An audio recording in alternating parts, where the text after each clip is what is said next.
Hello all, welcome back for another video of Service Reset My Car. Today I'm going to show you how you can enter the dealer menu or the engineering mode menu of a Mercedes E-Class 2022 model. It's a W213 model, and in this short video I'm going to show you how you can enter that. First of all, let's start right away.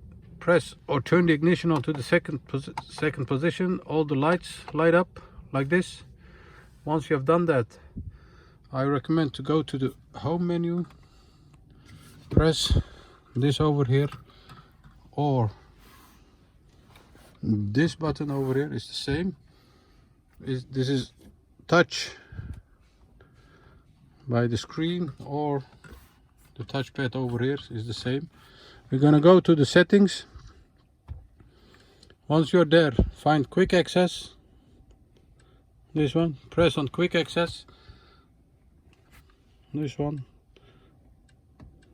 Once you are here, swipe 6 times to the left. 1, 2, 3, 4, 5, 6. And once you have done that, this menu appears on the dashboard, the dealer mode. And there are some stuff you can change or look. Let's scroll together. Go to audio volume.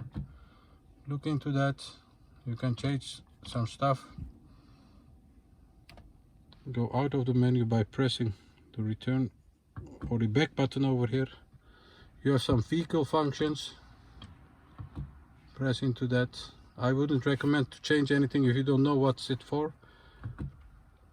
Logging area, navigation system. This is a demo mode. You can diagnose the antenna. Let's go back. You can do a software update, system activation, some info over TV or video options. Scroll through it, I would recommend. Let me know if you find something interesting in the comment area. And that was it for this video, and hope to see you next time with another video. Stay safe, take care, bye bye.